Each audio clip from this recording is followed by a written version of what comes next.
Je trouve que la coopération est très mal connue dans le public en général. Pour les gens, les coopératives, c'est pour ceux qui ne réussissent pas à créer des entreprises normales, comme ils disent. C'est comme si on était des incubateurs pour créer des entreprises capitalistes, alors que c'est le contraire. Moi, je dis toujours, dans les coopératives, oui, on vend des services, puis on vend des produits, mais surtout, on propose un nouveau projet de société où la démocratie serait vraiment plus vivante, où le pouvoir serait entre les mains des citoyens et où le capital ne dominerait pas. Le livre en question démontre d'abord l'importance de la coopération dans le monde, démontre surtout que les valeurs qui ont été à l'origine de la coopération sont toujours présentes. Ça a traversé les siècles, les guerres, les désastres, les crises. Regardez la dernière crise de 2008. Les entreprises qui s'en sont le mieux sorties, c'est les entreprises coopératives. Vous n'entendez pas dire qu'ils ont fait faillite à cause de la crise. Non. Mais des entreprises capitalistes, il y en a plusieurs qui ont fait faillite.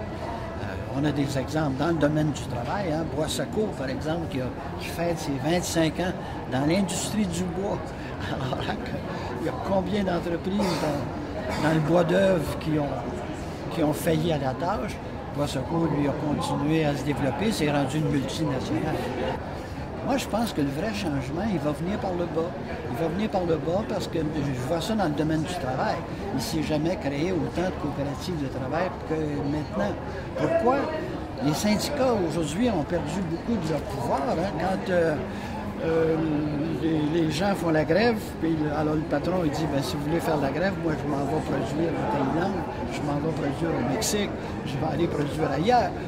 Il y a juste dans le domaine public, finalement, le gouvernement ne peut pas déménager, ou le syndicalisme est encore fort. Mais dans le reste, les gens réalisent que ce serait peut-être pas bête si les travailleurs étaient propriétaires de l'entreprise dans laquelle ils travaillent, comme Bois-Socco a fait, comme la laiterie de l'Outaouais a fait.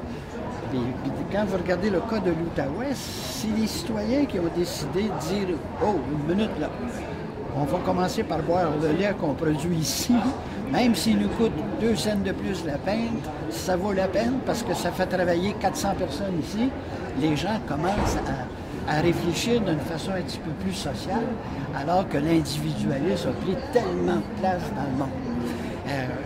Et je pense que quand on va réussir à politiser les gens dans le bon sens du terme, je ne dis pas d'être membre d'un parti, mais politiser dans le sens de vouloir bâtir une société comme il l'espère, peut-être que le monde va commencer à changer. Quand on veut internationaliser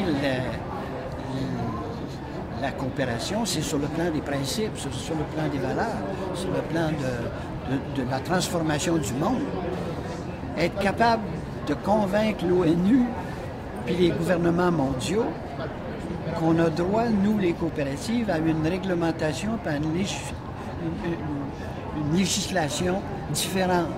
Ce qui fait que les caisses des jardins, par exemple, aujourd'hui, ressemblent beaucoup aux banques, c'est qu'elles sont soumises à des règles internationales qui sont uniques. Il y a une loi. On pourrait aller sur les marchés internationaux qui, lui, aurait fixé des règles qui correspondent à l'ADN des coopératives. Et là, vous verriez vraiment les coopératives se développer parce qu'on est obligé, la plupart du temps, de se dénaturer un petit peu pour avoir accès à l'argent de l'économie du marché.